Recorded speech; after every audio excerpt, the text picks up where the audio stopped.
Olá pessoal, tudo bem? Eu sou a professora Cristiane Pegorari Conte, advogada criminalista, e o tema da nossa aula de hoje é crimes contra o patrimônio. Então hoje vamos falar um pouquinho dos crimes patrimoniais previstos no Código Penal. Esses crimes estão previstos no título 2 do Código Penal e nós vamos iniciar pelo capítulo 1, crime de furto. O crime de furto está no artigo 155 do Código Penal e ele traz alguns elementos importantes na sua descrição típica. O primeiro elemento importante é o núcleo, né, o verbo do tipo penal, que é subtrair. Esse verbo vai diferenciar esse crime de outros tipos penais estabelecidos aqui no título dos crimes contra o patrimônio. Subtrair significa retirar da vítima. Então, aqui nós temos uma conduta por parte do agente, né? Uma ação por parte do agente e a vítima não contribui com essa ação. Esse é um aspecto que vai diferenciar o furto de outros delitos, como por exemplo o estelionato, né? Em que a vítima acaba entregando um bem, uma vantagem ilícita, né? O agente obtém uma vantagem ilícita por meio da entrega dessa vantagem pela própria vítima, e a vítima faz isso porque ela está ali numa situação de erro, de fraude, de engano, né? Então, subtrair já é ali o núcleo do tipo, um aspecto importante para diferenciar o crime de furto de outros delitos estabelecidos no Código Penal. Aí o dispositivo fala para si ou para outrem, então exige um dolo específico, um fim especial de agir, né? Todas as vezes em que o tipo penal utiliza essa expressão para, né, aqui para si ou para outrem, isso sinaliza um dolo específico. Que dolo específico é esse? É o que a doutrina também chama de animus furandi. Ou seja, de obter aquela coisa, né, de retirar aquilo da vítima e incorporar isso ao seu próprio patrimônio ou ao patrimônio de terceiro. Então, eu tenho esse ânimos, né, de incorporar aquele patrimônio que eu retirei de terceiro no meu patrimônio ou no patrimônio de outra pessoa. Então, aqui, esse aspecto é um aspecto importante e é exatamente por conta desse dolo específico que não se pune o chamado furto de uso, né? Se o indivíduo retira um determinado bem de uma vítima, né, mas utiliza aquele bem e devolve nas mesmas condições, num espaço de tempo razoável e assim por diante, não há configuração do crime de furto, exatamente porque não existe essa vontade de incorporar o patrimônio alheio no seu patrimônio, né? Coisa alheia móvel, também tem algumas observações importantes. Coisa, né, o que significa dizer que aqui nós não vamos lidar com a retirada ou com o deslocamento de pessoas, né? Eventualmente, esse tipo de situação que envolve ser humano será enquadrado nos crimes contra a liberdade individual. Então, aqui a gente está falando de coisa, não pessoa. Alheia, né? Até porque se for coisa própria, a gente tem a possibilidade de enquadramento eventualmente no artigo 156, o furto de coisa comum, né? E alheia também no sentido de que pertence a alguém. É por isso que as situações de res nullius, res derelicta, res comune omnium não vão configurar também crime de furto, né? Imóvel, aquilo que eu possa promover o deslocamento, né? Eu coloquei aqui como exemplos animais, né? No nosso sistema jurídico, eles são considerados semoventes, né? Portanto, passíveis aí de crimes patrimoniais.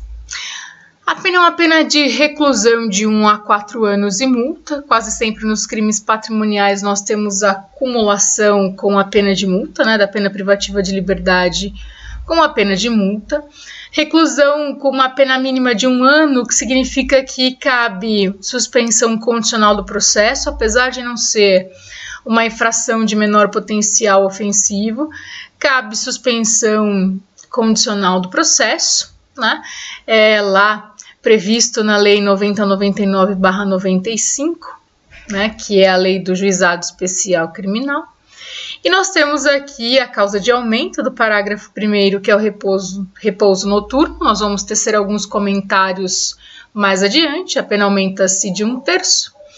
Se o criminoso é primário de pequeno valor a coisa furtada, o juiz pode substituir a pena de reclusão pela detenção, diminuí-la de 1 a 2/3 ou aplicar somente a multa. A situação de furto privilegiado, também vamos comentar um pouquinho mais adiante. E nós temos também uma figura equiparada no parágrafo 3º, que é a equiparação à coisa móvel da energia elétrica ou qualquer outro tipo de energia que possa ter valor econômico. Então, nós vamos iniciar pela análise desses aspectos do dispositivo. Depois o parágrafo 4º vai falar das qualificadoras, né? E aí vamos tecer também algumas considerações específicas acerca das qualificadoras aqui, previstas no parágrafo 4º do artigo 155. Bom, vamos lá. Aqui existe uma discussão, talvez vocês encontrem ainda nos livros, nas doutrinas de direito penal, sobre a incidência do crime de furto em relação à posse ou à propriedade, né? Prevalece para muitos autores que o furto somente poderia configurar, né, ser configurado quando recai sobre a propriedade. Então, a propriedade seria o bem jurídico aqui a ser considerado. Por quê? Porque nós falamos aqui que o dolo é um dolo específico, voltado, portanto, a essa vontade livre e consciente de incorporar, né, de retirar o patrimônio de alguém e incorporar aquele patrimônio ao meu patrimônio, né, ou de terceiro. Então, para si ou para outrem, que é o elemento descritivo ali da conduta típica que indica, que sinaliza a questão do dolo, né? Então, nós temos ali essa questão da posse da propriedade. Muitos autores vão dizer que o crime de furto incide apenas em relação à propriedade, a propriedade como bem jurídico aqui, por conta dessa questão do elemento subjetivo. O objeto material do crime é coisa alheia móvel, que nós já comentamos alguns aspectos há pouco. E um dos pontos de maior discussão em relação ao crime de furto e também em relação ao crime de roubo, um dispositivo que nós vamos também analisar aqui, é o momento consumativo, né? Sempre se discutiu com base em várias teorias qual seria o momento de consumação desse delito e, portanto, qual seria o alcance ou limite ali da configuração da tentativa. O STJ já vinha adotando há algum tempo o posicionamento acerca da consumação, que implica na adoção da teoria da amócio, né? Então, o crime de furto ele se consuma com a posse de fato da res furtiva, ainda que por breve espaço de tempo e seguida de perseguição ao agente, sendo prescindível a posse mansa e pacífica ou desvigiada. Essa já era uma tese do STJ, né? O STJ tem um material chamado Jurisprudência em Teses. Essa já é uma tese dos crimes patrimoniais que o STJ vinha adotando, como também é possível verificar nessas duas outras decisões relativamente recentes, né, de 2020. Também, tanto o STJ como a própria decisão do STJ sinaliza que esse também é um posicionamento do STF, né? A consumação dos crimes patrimoniais se dá no momento da inversão da posse, tornando-se o agente efetivo possuidor da coisa, ainda que não seja de forma mansa e pacífica, sendo prescindível, portanto, desnecessário que o objeto subtraído saia da esfera de vigilância da vítima ou que seja devolvido pouco tempo depois, né? Então, vários posicionamentos foram se consolidando nesse sentido. Essas são as teorias, né, que tratam do momento consumativo dos crimes patrimoniais. Como eu disse, a jurisprudência tem adotado a teoria da amócio ou apreensio, né, que a consumação se dá quando a coisa subtraída passa para o poder do agente, mesmo que por um período de tempo curto, né, e independentemente de deslocamento ou posse mansa e pacífica, né. Mas existem, evidentemente, outras teorias, a teoria da contractácio, a teoria da ablácio, né, que vão alargar ou restringir mais esse momento consumativo, né, o momento da consumação do delito, e, portanto, vão definir até quando caminha ali, estamos diante de uma tentativa, e até quando isso configura uma consumação do delito. Consolidando esses entendimentos, essas teses do STJ, nós tivemos a edição da súmula 582, que, portanto, como eu disse, consolidou o entendimento sobre a teoria da amócio, né? A súmula 582 vai dizer que consuma-se o crime de roubo com a inversão da posse do bem mediante emprego de violência ou grave ameaça. O roubo não deixa de ser um furto com elementos especiais, como a questão do emprego da violência ou grave ameaça. Então, da mesma forma que eu adoto esse momento consumativo para o roubo, também vai valer para o crime de furto. Ainda que por breve tempo, e em seguida a perseguição imediata ao agente e recuperação da coisa roubada, sendo prescindível a posse mansa pacífica ou desvigiada do bem. Então, essa é uma discussão importante e vale a pena também apontar a essa súmula 582, que é aí uma súmula relativamente recente sobre o tema. Como eu disse, essa súmula ela tem um precedente. O precedente para a consolidação desse enunciado é o recurso especial 1499050, que consolidou aí esse entendimento sobre a consumação do crime patrimonial, em especial do roubo, mas que também se aplica ao furto, né? Então, vocês podem ver também que nesse recurso especial, mais uma vez, né, se afirma que basta a inversão do domínio da coisa, ainda que por curto espaço de tempo, para que se consume o crime de roubo, sendo desnecessário, portanto, a posse pacífica do bem ou a violência sobre a vítima. Desse modo, ainda que a coisa permaneça sob a esfera de vigilância de terceiro ou o agente encontre-se em perseguição policial, o delito do artigo 157 resta consumado, não podendo ser considerado tentativa. Então, se restringiu consideravelmente a possibilidade de configuração da tentativa, né? Ficou mais amplo o espectro para a configuração do crime consumado. Bom, nós vimos que o parágrafo 1º do artigo 155 traz uma causa de aumento, a causa de aumento do repouso noturno, né? Por que o legislador inseriu o repouso noturno como uma causa de aumento aqui do crime, portanto, que desafia ali a incidência de uma pena, enfim, né, mais elevada em virtude da fração ali indicada no parágrafo 1º. Essa situação foi considerada pelo legislador porque nesse período do repouso noturno há uma maior precariedade de vigilância e de defesa da vítima. Então isso justifica uma pena com aumento estabelecido no parágrafo 1º, né? E aí nós temos algumas discussões, também trago aqui algumas teses recentes exatamente abordando essa questão do repouso noturno, né? Tanto o STJ quanto o STF, em diversos julgados, já se manifestaram no sentido de que essa causa de aumento ela é aplicável ao furto qualificado e ao furto simples. Então, aí tem o recurso especial de referência, porque isso se discutia como essa causa de aumento ela é anterior às qualificadoras, que vem somente no parágrafo 4º, né? Por uma questão de disposição dos parágrafos, alguns autores sustentavam que essa causa de aumento seria aplicável apenas ao furto simples, porque ela sucede o caput do artigo 155, e que não seria aplicável ao parágrafo 4º, furto qualificado, né, as situações que qualificam o crime de furto.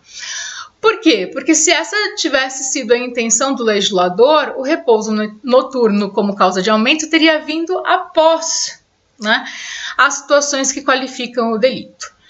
Mas não tem sido esse o entendimento dos tribunais. O entendimento dos tribunais tem sido no sentido de que seja furto simples, seja furto qualificado, se ele ocorre nesse período de repouso noturno, isso faz com que se configure, sim, a causa de aumento.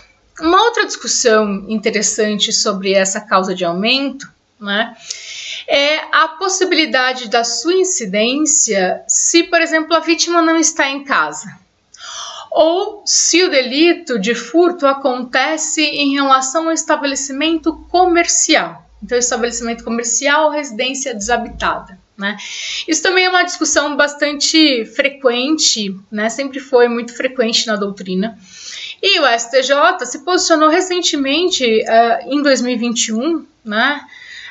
Nesse julgado que eu menciono, nesse HC 615-113, exatamente pela incidência também do repouso noturno como causa de aumento, ainda que seja em estabelecimento comercial ou em residência desabitada.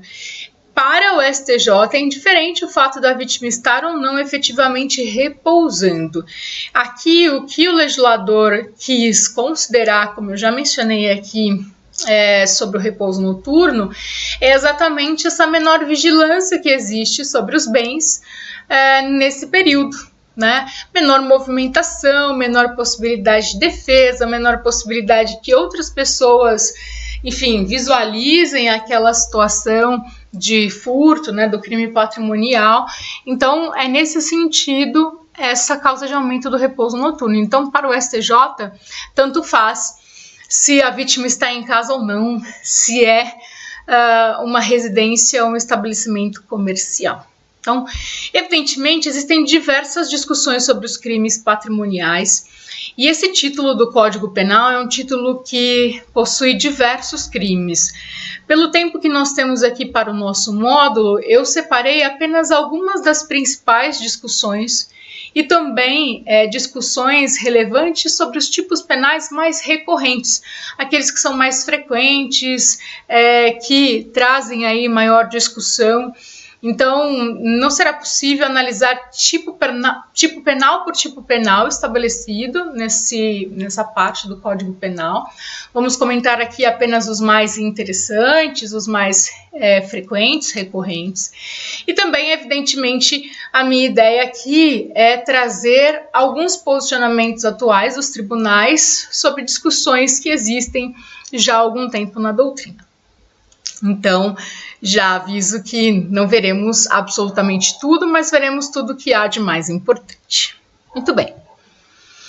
O parágrafo 2º do artigo 155 traz um outro aspecto também muito importante, que é o furto privilegiado, né? O furto privilegiado, vou voltar aqui um pouquinho na redação só para mostrar, né, mais uma vez, se o criminoso é primário, portanto não possui sentença penal condenatória transitada em julgado contra si por outro crime, e que seja uma sentença penal condenatória transitada em julgado válida como pressuposto de reincidência. Então, se ele não tem isso válido para pressuposto de reincidência, ou se ele não tem uma sentença penal condenatória transitada em julgado, etc., né, nos termos do 63, 64 do Código Penal, como vocês estudaram na parte geral, ele é considerado primário ou tecnicamente primário. Então, esse é um primeiro requisito.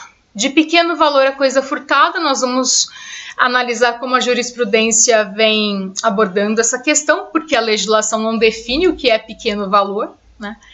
O juiz pode substituir a pena de reclusão pela de detenção, diminuí-la de 1 a 2/3 ou aplicar somente a pena de multa.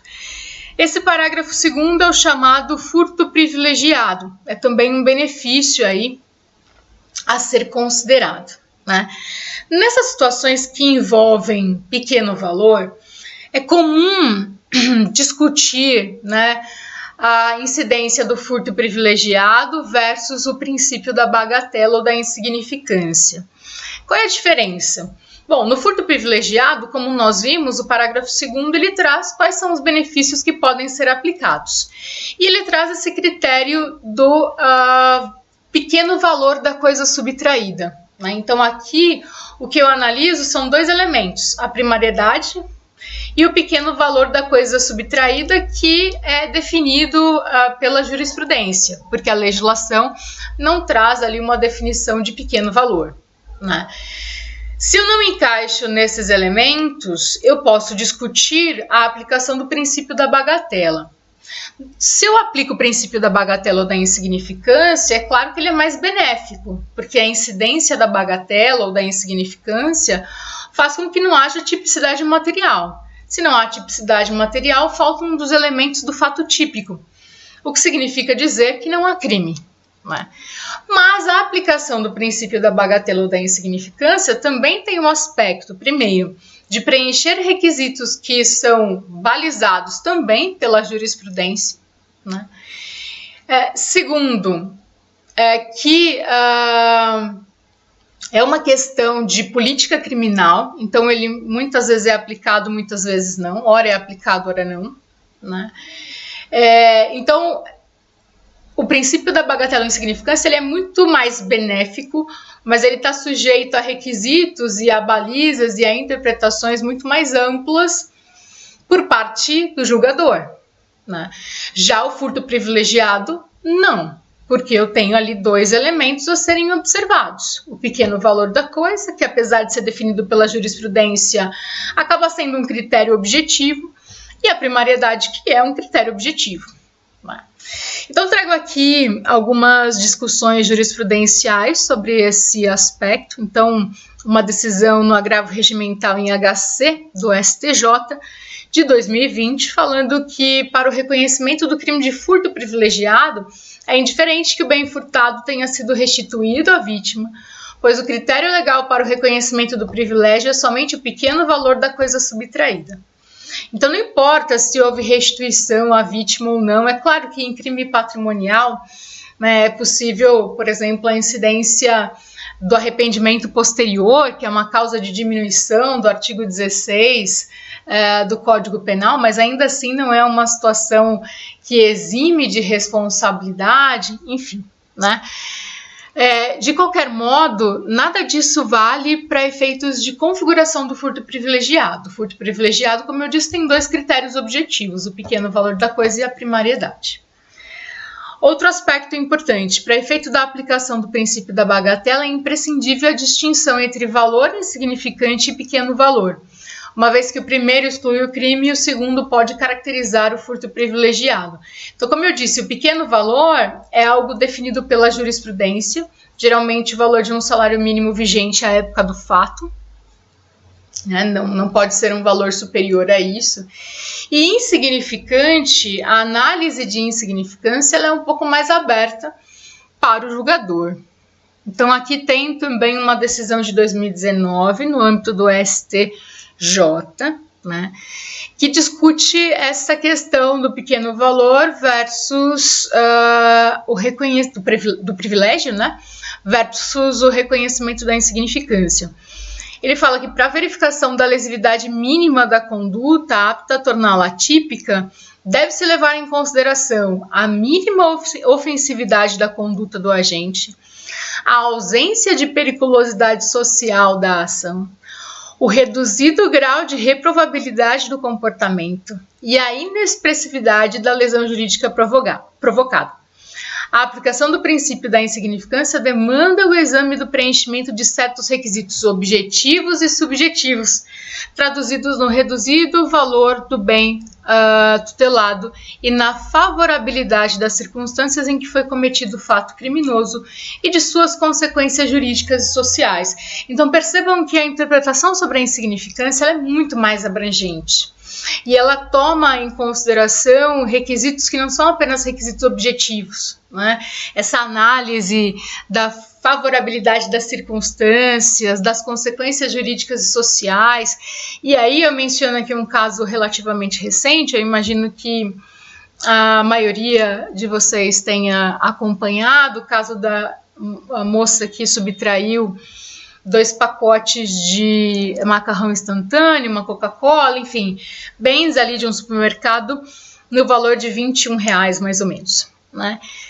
E ela não teve o reconhecimento da insignificância, exatamente porque pelo menos no primeiro momento, né? Pelo juiz de primeiro grau, e depois o TJ São Paulo também não reconheceu a insignificância, que era uma das teses da defensoria. E a justificativa era de que havia o risco de que ela praticasse novamente o crime de furto, né, naquelas circunstâncias, até porque ela era multirreincidente em situações similares, enfim, era uma questão mais de análise mais subjetiva sobre as consequências jurídicas e sociais de se reconhecer a insignificância ou não naquele momento, né? Eu particularmente acho que é uma forma de criminalização da pobreza, mas enfim, essas discussões são discussões profundas, né, sobre a finalidade do direito penal, a seletividade do direito penal e assim por diante, né? Então, nem sempre a gente consegue resolver essas questões. Bom, na sequência vamos seguir aqui com a análise dos crimes patrimoniais. Até mais!